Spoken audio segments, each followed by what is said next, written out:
Con nuestro primer invitado del día vamos a hablar de las declaraciones del presidente ruso Vladimir Putin, que endurece su discurso a medida que avanza la guerra.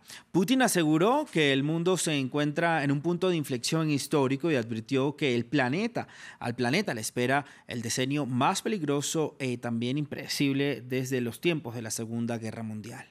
Vamos a hablar con Antonio Barros Oviedo, analista especialista en conflictos internacionales y en origen y ampliación de la OTAN. Gracias, Antonio, por estar con nosotros esta mañana de miércoles en Directo América de France 24. ¿Por qué entonces el presidente ruso Vladimir Putin, a medida que avanzan los días de guerra, los días de invasión a Ucrania, aumenta, ¿no?, con más agresividad, digamos, su discurso bélico, sobre todo a los países de Occidente? Buenos días, don Raúl. Un saludo desde Costa Rica y gracias por la invitación. Sí, sin duda, el presidente Putin está en una situación complicada, es decir, ha perdido algunos territorios, el avance o la ofensiva del ejército ucraniano y como ya todos bien sabemos, si no hubiera sido por la ayuda occidental, pues prácticamente el gobierno ucraniano hace tiempo ya hubiera caído.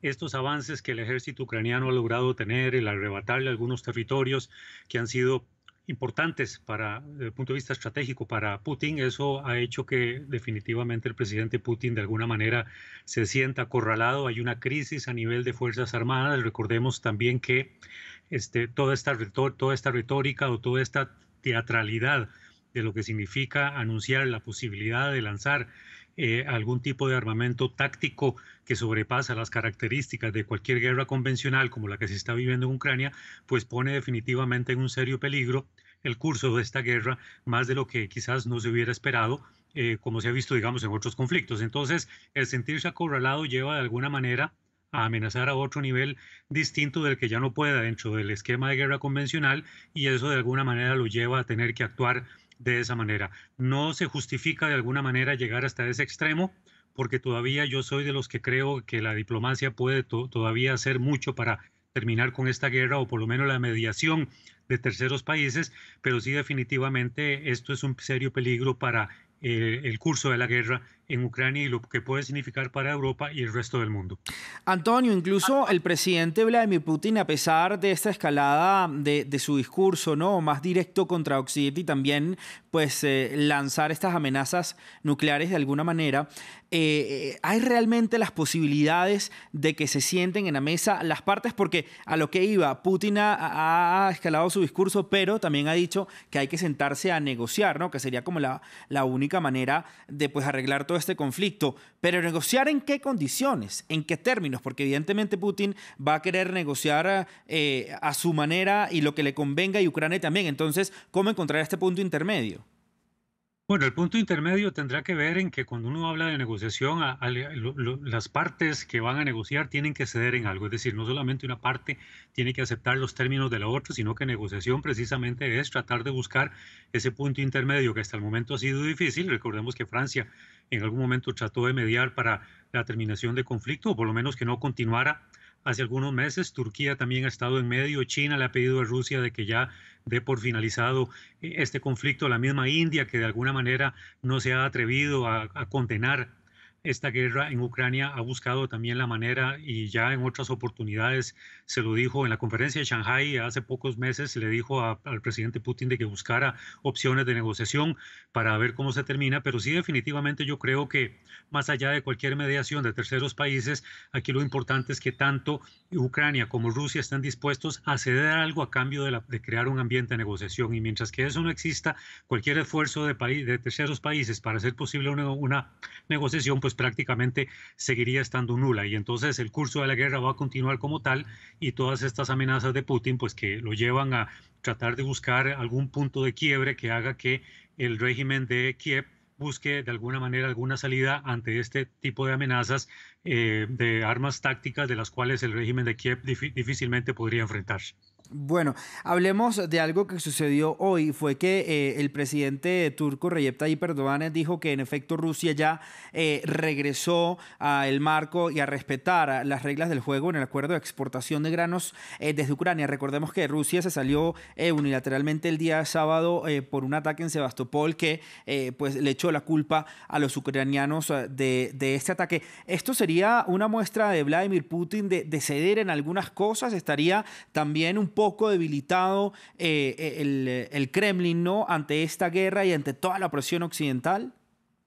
Bueno, siempre se considera, don Raúl, que aún en tiempos de guerra, cualquier acto de buena voluntad de alguna de las partes en conflicto para ceder, por lo menos en materia alimentaria, y no afectar al resto de la población o a nivel regional, lo que significa la exportación de los granos, yo creo que es una buena muestra de lo que en este caso, digamos, Putin ha buscado hacer. Yo creo que la guerra no debe exceder más allá de cualquier límite de lo que significa poner en peligro al resto al resto de la humanidad o a nivel, incluso a nivel regional.